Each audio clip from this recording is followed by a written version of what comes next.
दुनिया का कोई भी बाहुबली, कोई भी नेता, कोई भी माफिया या कोई भी बड़ा बिजनेसमैन इस प्रकार से अपने बेटा या बेटी का शादी नहीं किया जिस प्रकार से मुकेश अंबानी ने किया।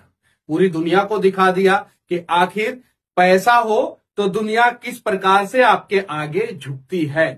हालांकि बहुत बड़े बड़े दार्शनिक लोग जो है वो कहते हैं कि पैसा सब कुछ नहीं है, लेकिन मुकेश अंबानी ने साबित कर दिया कि दुनिया में पैसा सब कुछ होता है। और अगर आपके पास बेशुमार दौलत है तो आतंकवादी से लेके, बाहुबली से लेके, नेता से लेके, बिजनेसमैन से लेके, प्रधानमंत्री से लेके, राष्ट्रपति से लेके सब लोग जो है आपके आगे नतमस्तक होते हैं।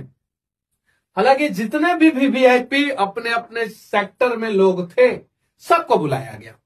हर राज्य के मुख्यमंत्री को बुलाया गया, चाहे वो इंडी ब्लॉक के मुख्यमंत्री हो या एनडीए ब्लॉक के हो। भारत के प्रधानमंत्री को बुलाया गया, भारत के रक्षा मंत्री को बुलाया गया, दुनिया के अनेकों देश के राष्ट्राध्यक्षों को बुलाया गया। और ऐसा भी कहा जा रहा है कि इस शादी में जितने भी वीआईपी नहीं, वीवीआईपी गेस्ट थे, जितने भी वीवीआईपी गेस्ट थे उन सबको 2 करोड़ 8 लाख रुपया की घड़ी उपहार स्वरूप दी गई है। मुंबई में पहली बार ऐसा हुआ है जब पूरा मुंबई का होटल, जो 5 स्टार होटल है, वो आउट ऑफ स्टॉक यानी सोल्ड आउट, यानी फुल रूम बुक हो गया था सबका। कुछ मीडिया वाले भी गए थे जिनको इन शादी का कवरेज करना था। कुछ सेलिब्रिटी गए थे जिनको बुलाया गया था। कुछ नचनिया बजनिया गए थे जो वहां पे नाचने आए थे, गाने आए थे, बजाने आए थे। और हमारे देश के प्रधानमंत्री भी वहां पे गए थे। कमाल की बात यह है कि यहां पे सवाल एक बनता है, आखिर हमारे देश के बड़े बड़े नेता इस देश के गरीब बेटियों की शादी में क्यों नहीं पहुंचते हैं।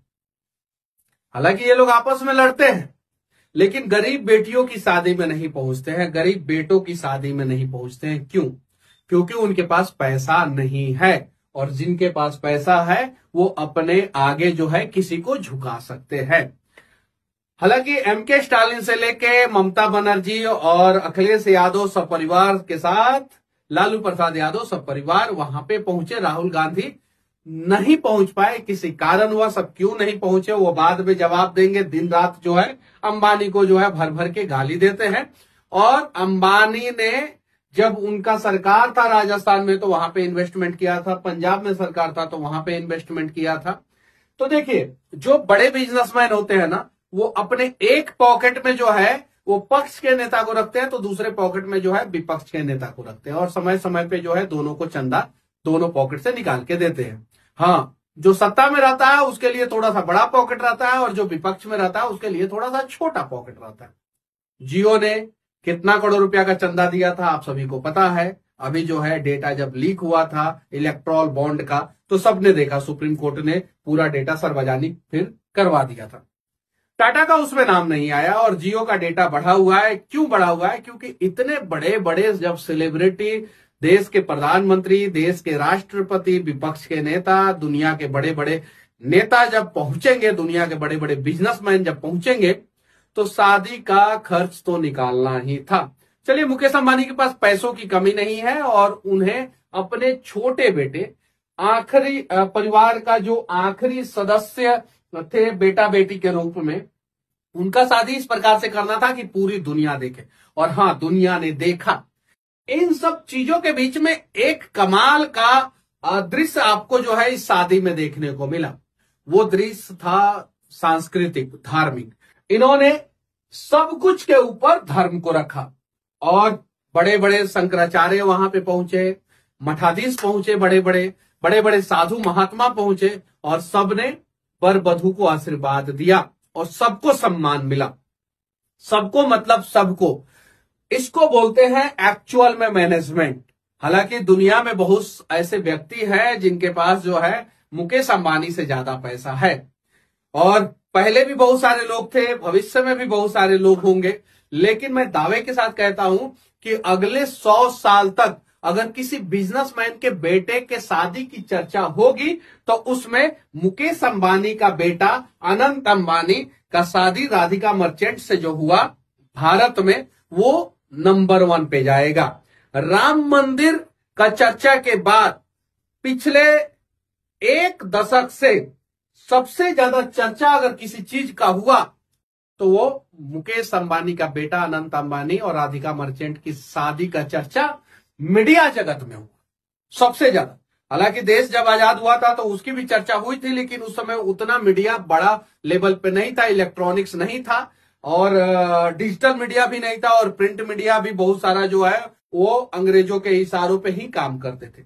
लेकिन जो चर्चा राम मंदिर का हुआ, आप सभी ने देखा, लगातार 6 महीना तक राम मंदिर निर्माण से पहले और 6 महीना राम मंदिर निर्माण के बाद तक उसका चर्चा होते रहे। वैसे ही इन्होंने अपने बेटे की शादी में पहले तो क्रूज पे, फिर उसके बाद से हल्दी, फिर भारत में, फिर विदेश में, फिर हवाई जहाज में, ना यार कहां इन्होंने अपने बेटे का शादी किया, कहां रस्में निभाई और फाइनली सब कुछ करने के बाद जो है मुंबई का इनका वो 7 स्टार घर, जहां पे इन्होंने अपने बेटे का शादी किया और उस घर का मंडप जो है इस प्रकार से सजाया गया था कि देखने वाले मंत्रमुग्ध हो गए। हालांकि इस शादी के निगेटिविटी के बारे में तो कुछ कहने को है नहीं, क्योंकि मुकेश अंबानी का पैसा, मुकेश अंबानी का बेटा, मुकेश अंबानी ने अपना पैसा खर्चा किया। मुकेश अंबानी ने जिनको बुलाया वो सभी लोग उनके घर पे गए, उनका पर्सनल रिलेशन था या कुछ और था, क्या था, किस हिसाब से वो गए वो जानते हैं। इस पे जो है हम लोग कुछ निगेटिव नहीं कह सकते, लेकिन एक बात पॉजिटिव जरूर कह सकते हैं कि जिस प्रकार से इन्होंने सबसे ऊपर धर्म को रखा वो कमाल का, मतलब कि इनका बेटा का सादगी आपको देखने को मिलता है, इनकी बहू की सादगी आपको देखने को मिलता है, मुकेश अंबानी का सादगी आपको देखने को मिलता है, नीता अंबानी का सादगी आपको देखने को मिलता है और इस देश के सभी नेताओं का सादगी देखने को मिलता है। बिहार का एक परिवार है लालू परिवार, जो भर भर के मुकेश अंबानी को गाली देता था, वो भी पूरा परिवार, सब परिवार जो है मुकेश अंबानी के शादी में पहुंचा। अगर लालू परिवार से कोई सदस्य को पहुंचना चाहिए था तो सिर्फ और सिर्फ तेज प्रताप यादव को, क्योंकि वो धार्मिक व्यक्ति है और अभी कुछ दिन पहले उनका एक वीडियो जो है रुद्राभिषेक करते हुए, शिवलिंग को पकड़ के रुद्राभिषेक करते हुए वो वायरल हुआ था, तो उनको सिर्फ पहुंचना चाहिए था, क्योंकि उन्होंने मुकेश अंबानी के बारे में और या उनके परिवार के बारे में या उनके बिजनेस के बारे में कभी कुछ नहीं बोला। बाबा बागेश्वर पहुंचे, वहां पे राम भद्राचार्य जी महाराज पहुंचे, देवकी नंदन ठाकुर जी पहुंचे और रामदेव बाबा का तो वो डांस आप लोगों ने देखा ही होगा। बाकी शास्त्रीय संगीत ने जो है सबको मंत्रमुग्ध कर दिया और फाइनली ना शकीरा चली, ना रियाना चली, ना जस्टिन बीबर चले, शादी के दिन सिर्फ और सिर्फ शास्त्रीय संगीत गाने वाले संगीतकार चले। इस शादी के बारे में आप लोग क्या सोचते हैं? नरेंद्र मोदी जी इस शादी में पहुंचे, विदेश के बहुत बड़े बड़े नेता, प्रधानमंत्री, राष्ट्रपति, पूर्व प्रधानमंत्री, पूर्व राष्ट्रपति, विपक्ष के नेता, सेलिब्रिटी, सभी लोग पहुंचे। इन सब पे आप लोग अपना राय जरूर रखना। और आखिरी में मैं मुकेश अंबानी से हाथ जोड़ के विनती करना चाहता हूं, जियो का डेटा बहुत महंगा हो चुका है, थोड़ा सा अगर आप कम कर देंगे तो देशवासी जो है आपका मतलब कि शुक्रगुजार रहेंगे। तो विनती है कि आप अपने बेटे का शादी का तोहफा के रूप में लोगों को 2-2 करोड़ रुपया का घड़ी आपने दिया, 2 करोड़ 8 लाख रुपया का घड़ी दिया। क्या देश के लोगों को जियो का डेटा थोड़ा कम सस्ता करके जो है नहीं दे सकते हैं तोहफा के रूप में? आप अपने एम्प्लॉय के घरों पे जो है मिठाई पहुंचाया और बोनस देने का प्लान चल रहा और ना जाने क्या क्या चीज चल रहा है। तो विनती है आपसे कि जियो का डेटा भी थोड़ा सा सस्ता किया जाए। बाकी इस शादी के बारे में आप लोगों का क्या राय है? आप लोगों को शादी में सबसे महंगा गिफ्ट क्या मिला था और आप लोगों के यहाँ शादी पे सबसे बड़े सेलिब्रिटी के रूप में कौन से व्यक्ति पधारे थे, कौन से नेता पधारे थे? कमेंट करके जरूर बताना। जय हिंद।